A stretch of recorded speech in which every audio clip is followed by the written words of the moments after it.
For the new generation, as for women, a career at all costs no longer makes sense.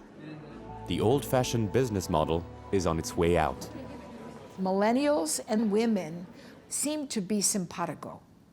They want meaning, they want learning and development and skill building, they want community, they want action, and they want work-life integration. They understand that work is part of life, and they want to have a life as well outside of work. So they're very similar. And when the millennials and the women sync up, you know who's left? A couple of old white men.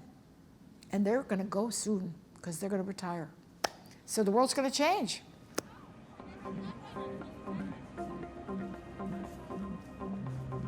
And the world is changing.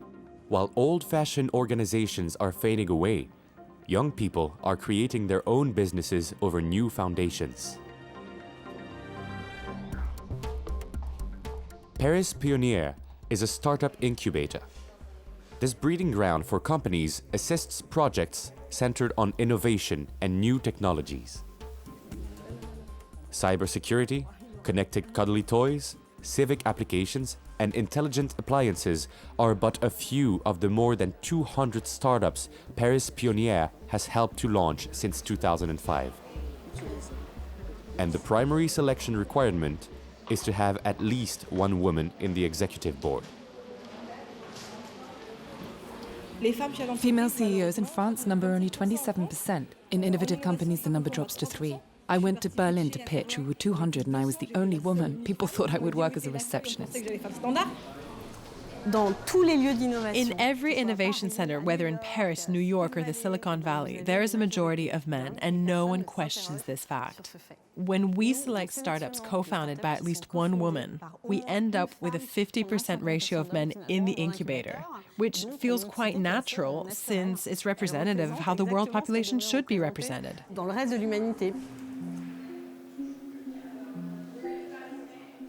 How can one explain the difficulty in achieving this ratio?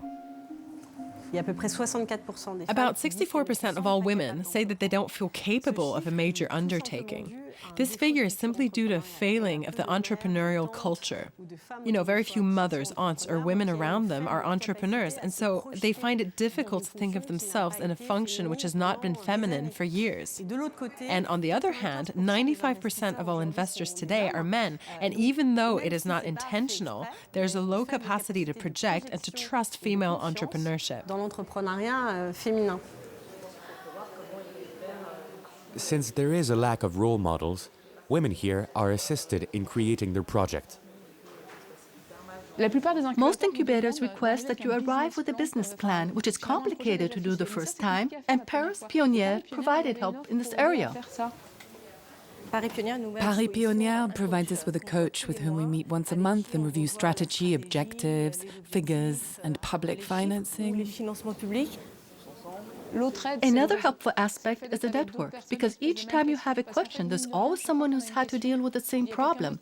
It saves a lot of time, and you feel less alone in the face of difficulty.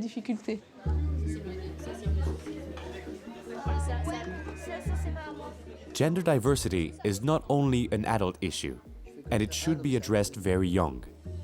This is what Claude Thérosier does in her startup known as Magic Makers, where children learn computer programming. I realized that computer technology was going to grow bigger and bigger with what is happening in artificial intelligence, self-driving cars, etc. So when my eldest son turned 8, I said to myself that there was no reason children couldn't start to learn about it, since programming is based on logic. It's not that complicated as long as the pedagogy is well adapted. More than 1,000 boys and girls are learning to encode via games in about 20 centers. The character will react if it captures the sound. So here it's a zombie that will react with a wah. Boom! The girls love it, although the parents usually enroll their sons because subconsciously math and programming are more for boys. At times, girls do much better than boys because boys have a tendency to say, wait, we've got to do this and this and this. Whereas a girl will say, wait, let's finish this first and see if it's right before we continue with the project.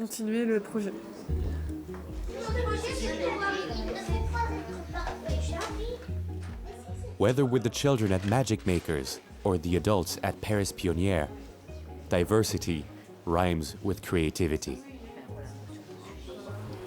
In a very technical incubator will be 3 women fighting a duel. At Paris Première, the woman CEO is brought forward. It's not exclusively female, since there are men here as well. We're lucky to have this diversity. It creates lots of energy, since we're very complementary. For Caroline Ramad, women might possess their little secret. We women are incredibly lucky because for those of us who want to have children, we can stop working. Stop working for 3-4 months, pause, think about what to do. Women often return to work afterwards totally transformed. And that's why I'm such a strong advocate for parental leave for fathers too.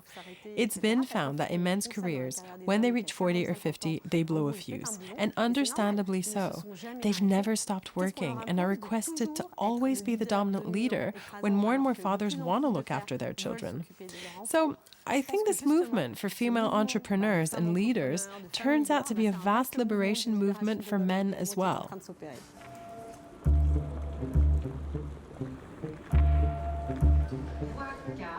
Like Antoine de Gabrielli, a number of men are also participating actively in this liberation movement.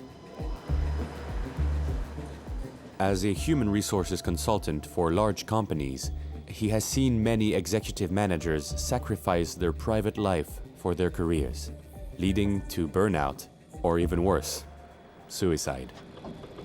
Statistically, more than 68% of men feel they can't succeed in their professional career without sacrificing their private life. That's absolutely frightening. For many men, it's inevitable. It's an accepted fact. It's the way it is. The cliché is that contrary to men, women put their personal lives ahead of their careers. And yet there are women who'd like to do the opposite. The universal question for both sexes is how can I progress professionally and still succeed in my personal and social life as part of a couple and a family?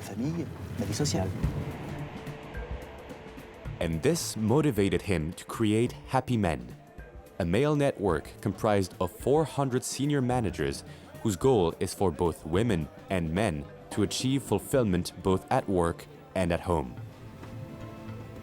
Antoine de Gabrielli travels throughout France with the Happy Men in search of more new followers.